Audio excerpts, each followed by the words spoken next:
See, this is where you and I differ, ever so slightly, because I would have listened to Disco Inferno. But anyway, Yes, there you have it. You're darker, and I'm more in touch with my warm and fuzzies, and my I really go to empathy, whereas you just go to dark yeah. humor, and that's fine because I can appreciate dark humor. And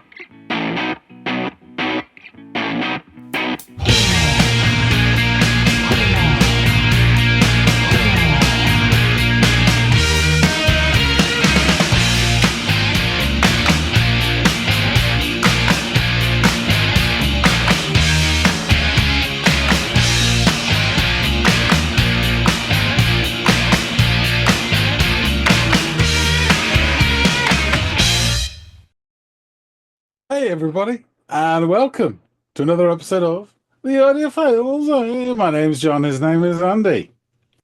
And even though you fool your soul, your conscience will be mine, all mine. More on that later. But Andy, how are you today? I'm fairly well. How are you doing, my friend? Yeah, fairly middling. So, what have you got for the class today? Well, I want to revisit a band. Now, the only time we ever listened to them was over this recent holiday break where we introduced each other to holiday themed songs, as one does around the holidays. And I selected a cover of Christmas Baby Please Come Home by the band, the very accomplished band, Death Cab for Cutie. And I lamented when I brought that song to the channel that was the first time they were actually making an appearance on our channel. So I wanted to Hmm. tap into some stuff that perhaps you had not heard from them, though I know that that's a bit of a tightrope walk because you are familiar with some of their stuff, are you not? No, I was thinking about this and I'm not. One of those Wow. weird ones where I know of them and I cannot give a reason why I've not heard them. But to my knowledge, I'm just checking The the Vault. vault as we speak. Um, yeah, I don't even have. Yeah, Wow, Death in interesting. Vegas, Decemberists. Yeah. Yeah. Um, I really would have thought I that you can't think had of. go Yeah. ahead. No, I just can't even think of a reason why I haven't. I've definitely Yeah. heard them loads, but just not. So I'm Yeah. looking forward to hearing some. And that's on me for just assuming because I would have thought that for sure you had at least heard Transatlanticism, which was kind of their breakout. I'll touch more on the band later. I'm not going to get into everything when we get to that point because there's now knowing what you've just said and gotten clarification there. I'm going to be bringing more of these guys to the band, so I need to leave some in the well Yeah, and they've when had a we get long to this career point as in the well, haven't future. they? They've been Yeah, going a long yeah, time. they have. But yes, the track that I want you to check out by them is one called Grapevine Fires. So please give the song Grapevine Fires by Death Cab for Cutie a listen and come back. And now I'm really interested to hear what you have to say, given the only thing you truly know is a Christmas cover song by them. So I'd be really interested to hear what you have to say. So please go off, give it a listen, and I will be waiting. Okay.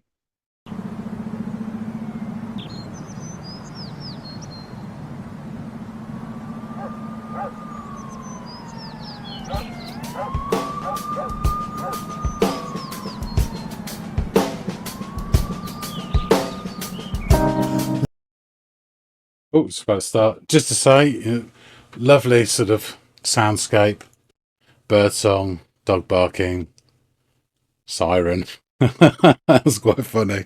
Uh, 2 out of 3 and bad. And then in comes the drums up from a fade. And initially, it's kind of reminded me a bit of 5 Years, Bowie, at the start of Ziggy Stardust. But it's too shuffly for that, isn't it? It's a bit quite busy. It's almost militaristic. But yeah, really nice start. It's already got me thinking a couple of things. So yeah, all right.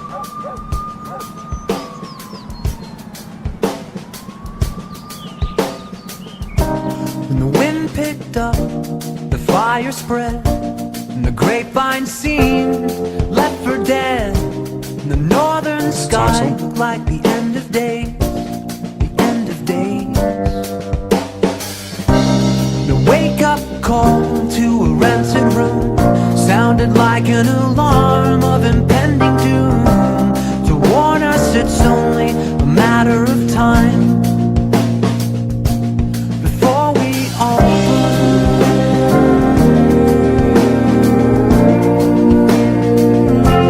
Before we all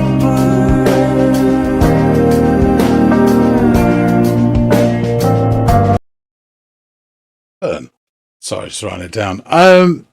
Yeah, really interesting. So he starts singing, it's just the drums, and then you get sort of the single note keyboard, and it slowly builds and becomes a fuller sound throughout the verse, which is really nice. It's got a great voice. Picking up stuff, the first bit about the fires and the grapevine seemed to be dead. And I mentioned End of Days twice, and Doom in a Matter of Time. And then in come the guitar and these backing vocals, harmonies, Before We All Burn. So, positive little song here. Una Paloma Blanca, it is not. But really interesting, sounds great. And it's kind of, it's subtle and crafted, the way it's sort of just growing the song as it goes. I'm liking what I'm hearing. before we all burn.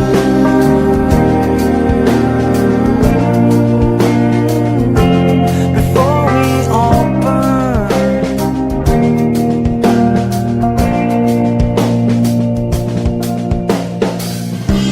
We bought some wine and some paper cups near your daughter's school, and we picked her up and drove to a cemetery on a hill, on a hill. We watched the plumes paint the sky gray as she laughed and danced through the field of graves, and there I knew it would be alright, that everything would be alright.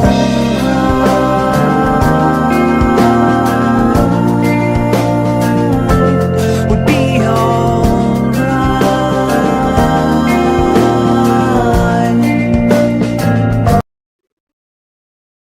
Interesting. So there's a nice narration here going on. Didn't catch it all, so I wrote down just odd words, but something about they got some wine in a paper cup and picked up a daughter from a school, and they drove to a hill with a cemetery on it, and they were down there, and then she, as in the daughter, danced through a field of graves, and that's when he knew everything would be all right. Of course you do.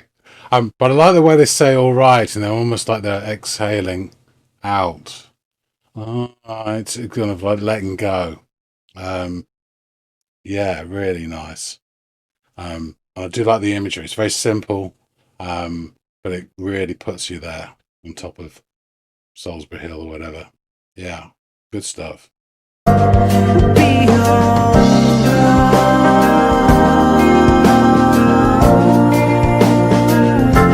Would be alright.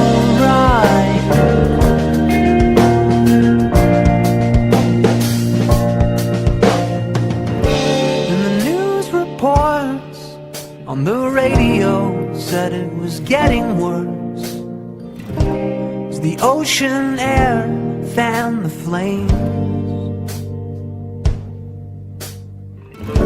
But I couldn't think of anywhere I would have rather been It's nice. to watch it all burn away.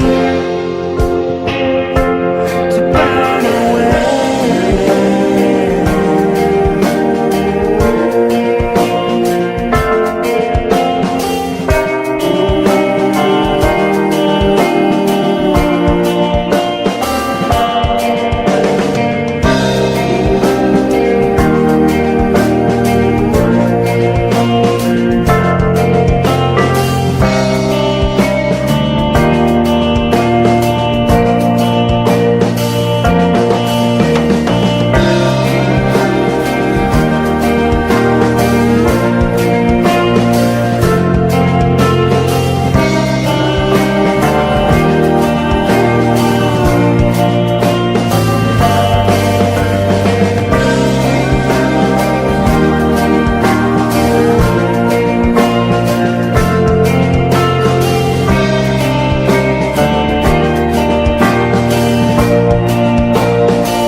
a matter of time.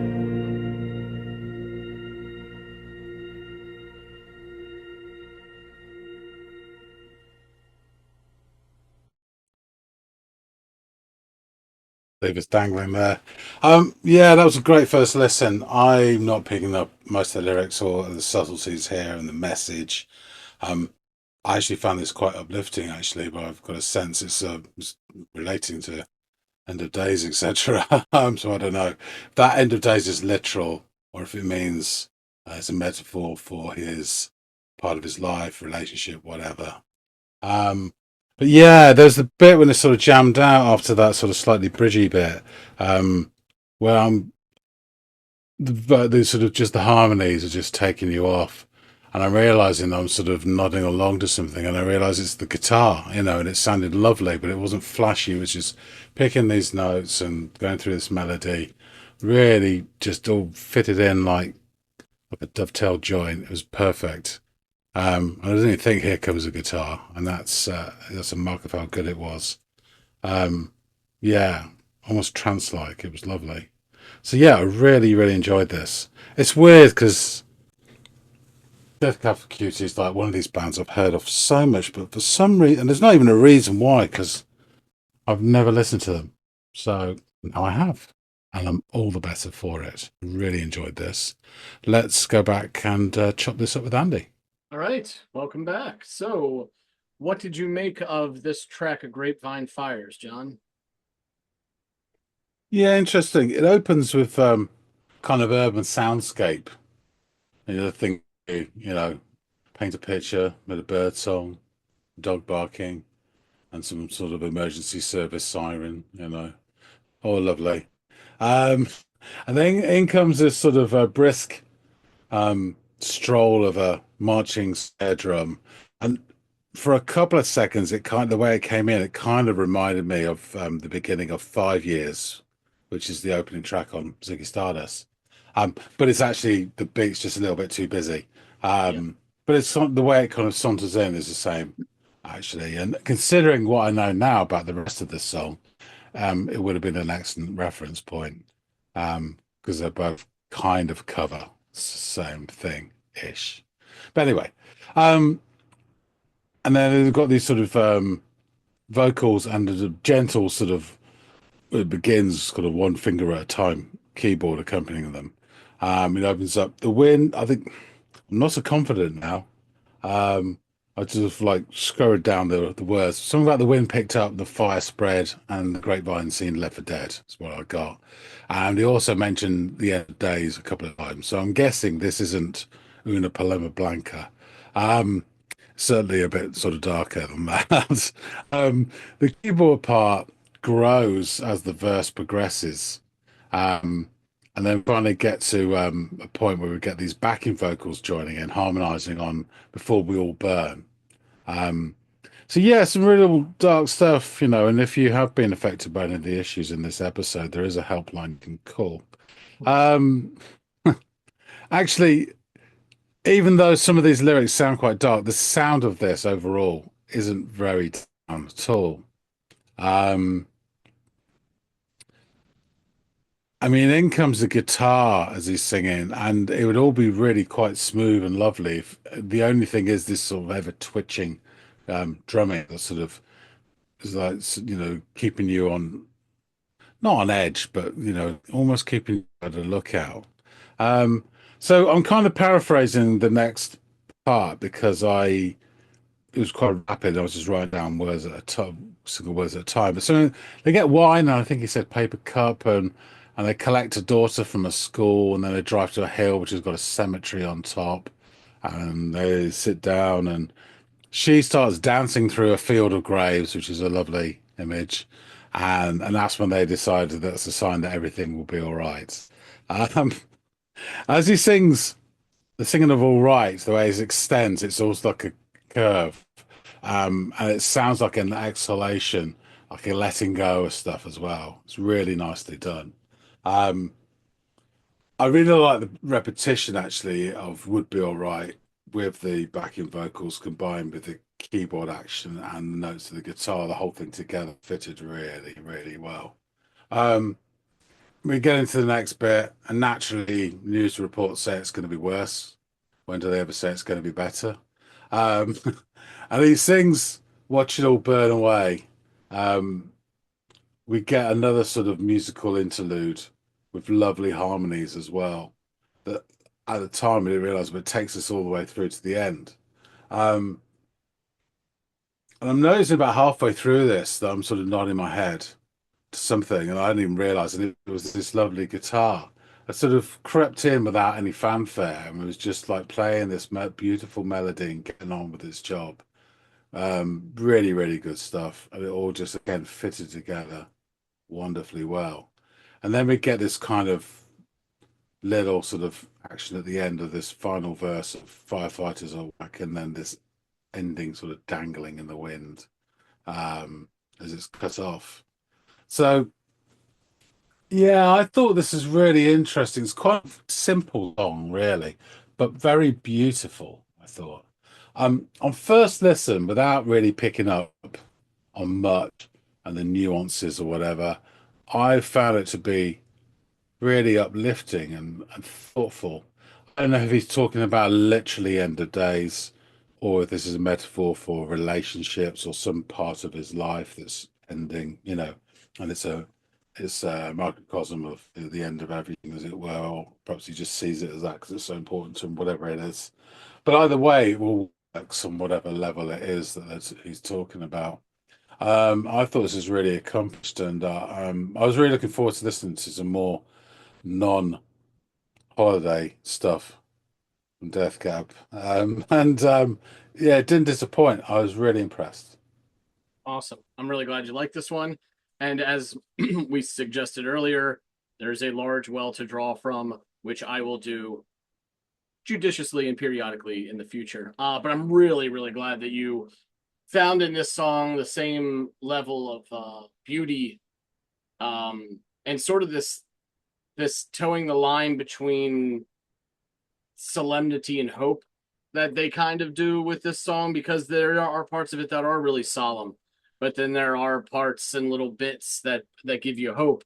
And you need that when you're talking about this kind of subject matter. But yeah, go on, John.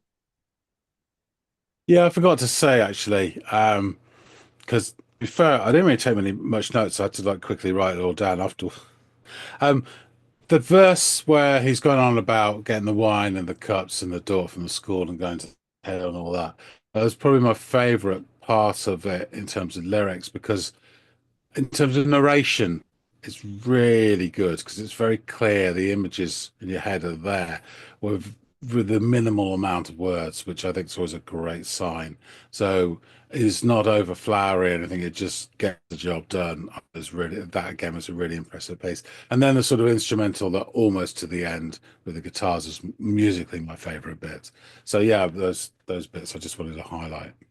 Yeah, yeah, and that's a really good observation. To be able to still be profound while being concise is is actually something that I think Ben Gibbard in general is like really talented. He's an amazing songwriter, first of all. I think he's one of the great American songwriters of his generation, certainly, and he's a great representative of some just really solid songwriting from over here in the last 25 years. So glad you picked up on that. But yes, let me get into the band a little bit. Death Cab for Cutie is an American rock band formed in Bellingham, Washington in 1997. Their music has been classified as indie rock, indie pop, and alternative rock.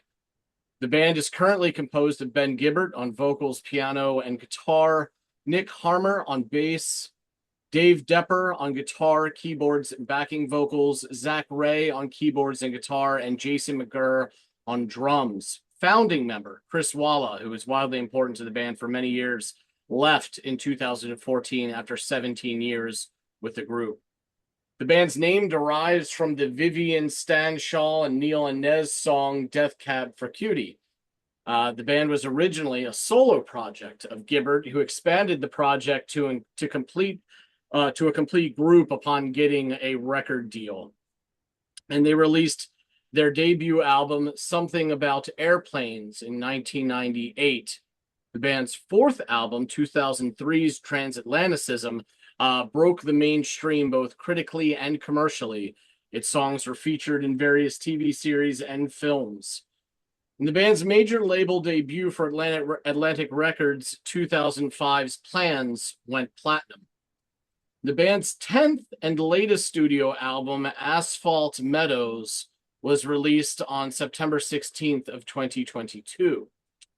Alongside their 10 full-length studio albums, the band has released 4 EPs, 2 live EPs, 1 live album, and 1 demo album. The track Grapevine Fires features on the band's 6th studio album, Narrow Stairs. One of my favorites. It was released on May 12th, 2008.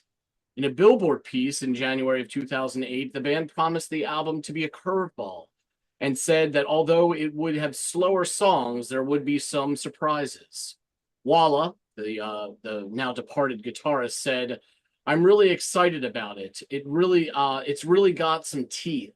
The landscape of the thing is way more lunar than urban meadow sort of thing that has been happening on our last couple of records." He would add that the album was louder and more dissonant and abrasive. They claimed that they were influenced by the synth punk band Brainiac on this album. The first single, I Will Possess Your Heart, was released on March 18th, 2008. The album version of the song is over 8 minutes in length, leading radio and promotional edits to remove the extended intro to shorten the song to 4 minutes. The second single, Kath, was released on July 21st, 2008, and the third single, Grapevine Fires, the song we listened to today, was released on the 3rd of March, 2009. The interest of fairness and a little transparency here, some weeks ago, I had slated Kath as the song that I wanted to give you off this album, and I'm sure at some point in the future I will. But due to recent events, both in the country and because of that somehow matriculating into my own personal life, I decided to choose this song instead, and I'll get into that in a little bit.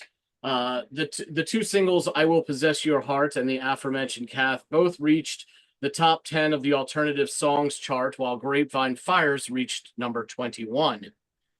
Indeed, Narrow Stairs was nominated for Best Alternative Music Album, and I Will Possess Your Heart received a nomination for Best Rock Song at the 51st Grammy Awards. The band lost in both categories, but prompted the debate after appearing at the ceremony sporting blue ribbons to protest against what they view as the excessive use of auto-tune in the music industry at the time. Narrow Stairs was their first album to reach number 1 on the Billboard 200 charts on May 31st, 2008. Though the album achieved strong success, Gibbert went on to call it the band's most depressing record. On March 31st, 2009, the band released the Open Door EP, containing tracks off of Narrow Stairs, as well as a demo for Talking Bird. The Open Door EP was nominated for Best Alternative Music Album at the subsequent Grammy Awards, the 52nd Annual Grammy Awards.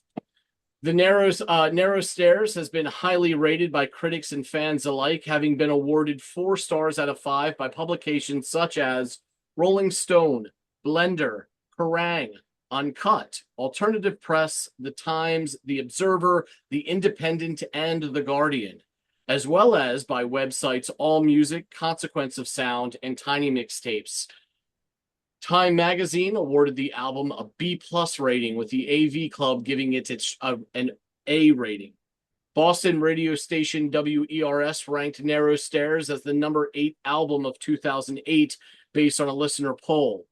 Even more favorable reviews came from such publishers as Under the Radar, with 9 stars out of 10, Billboard, the Boston Globe, Hartford Courant, Paste, and Filter.